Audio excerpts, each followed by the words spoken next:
आज सकाळी असा बाहेर व्ह्यू होता बघा मॉर्निंगमध्ये.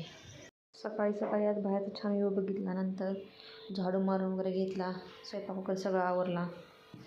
तोपर्यंत स्वयंपाक करताना माझ्याकडून झाला एक कांड. तो काय तुम्हाला दाखवते. हे का एवढं दूध येईल, 2 मिनटं फक्त दुर्लक्ष झालं तोपर्यंत हे असं झालं. काय करणार, दूध उतू गेल्याचं दुःख नाही हो, पण आता हा कट्टा आवरायचा, परत ते दूध गेलेलं होतं ते पुसून काढायचं, ह्याचा त्रास, दुसरं काही नाही. अजून मुलं पण उठली नाही ती, तो पण म्हणलं आपलं बाकी तरी काम आवरून घेऊया. एक ताईची मला कमेंट होती की तुमचे दोन्ही मुलं छोटे आहेत, मग तुम्ही जॉबला जाता घरी नाही. तर म्हटलं जॉबला तर मी जात नाही, मी सध्या घरीच असते. मी जॉब करत होते, पण आता मुलं मोठी होईपर्यंत जॉब तर सध्या पॉसिबल नाही आहे. बघू मग एकदा मुलं मोठी झाली दोन्ही पण, मग ते राहायला लागली वगैरे, खाय प्यायला लागली त्यांचं ती हातानं, म्हणजे टेन्शन. आणि काय मोठं आहे, पण दुसरं छोटं बाळ आमचं एक आहे ना घरात, त्याच्यामुळं सध्या तर जॉबला जाऊ शकत नाही मी.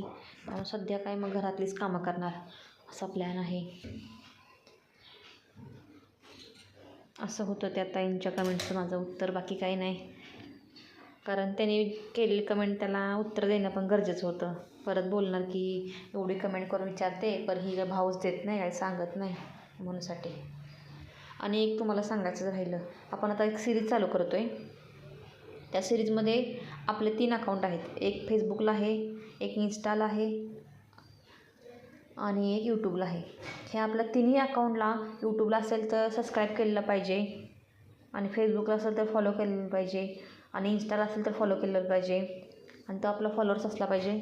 अशा दोन्ही अकाउंटला ज्या कोणत्या व्यक्तीनं, तिन्हीपैकी दोन्ही कोणत्या अकाउंटला आपला तो फॉलोअर्स असेल, सबस्क्रायबर असेल, आपण अशा लोकांना आपले 1000 हे झाले की नाही व्हिडिओ, की आपण 1000 व्हिडिओ झाले की आपण मग त्याच्यामधून आपल्याला 5 लकी विनर काढणार आहे. आणि त्यांना आपण लाईव्हमध्ये व्हिडिओ दाखवून आपण त्यांना गिफ्ट देणार आहे. असं काही नाही की उगाच काहीतरी कोणाच तरी आपल्या ओळखीतल्या लोकांची नावं काढायची वगैरे, असं काही नाही. ते तुम्ही स्वतः सगळं त्यांनी बघू शकताला. असं करूनच आपण त्यांना, पण ते दोन्ही अकाउंटला आपल्या जर असतील कोणत्या पण, त्या तिन्ही अकाउंटमधल्या दोन्ही अकाउंटला कोणी पण असेल, सबस्क्रायबर असेल, फॉलोअर असेल, अशा व्यक्तींनाच आपण ते गिफ्ट देणार आहे. त्याच्यामुळं पटकन आपल्या तिन्हीपैकी कोणत्याही दोन्ही अकाउंटला तुम्ही सबस्क्राईब व्हा किंवा फॉलो करून ठेवा आठवणीनं. आणि जे आपण ते गिफ्ट घेणार आहे ते तुम्हाला गिफ्ट भेटल्यावर समजेलच. जेंट्ससाठी वेगळं असेल, लेडीजसाठी वेगळं असेल. असं काय नाही की बाबा फक्त लेडीजसाठी आहे किंवा जेंट्स असे, आपण दोघांसाठी पण गिफ्ट ठेवणार आहे. त्यामुळे आपल्या अकाउंटला आठवणीनं न विसरता लाईक, फॉलो, सबस्क्राईब करायला विसरू नका. झालं आजच्या पुरतं एवढंच. आता उद्या भेटू. Bye bye.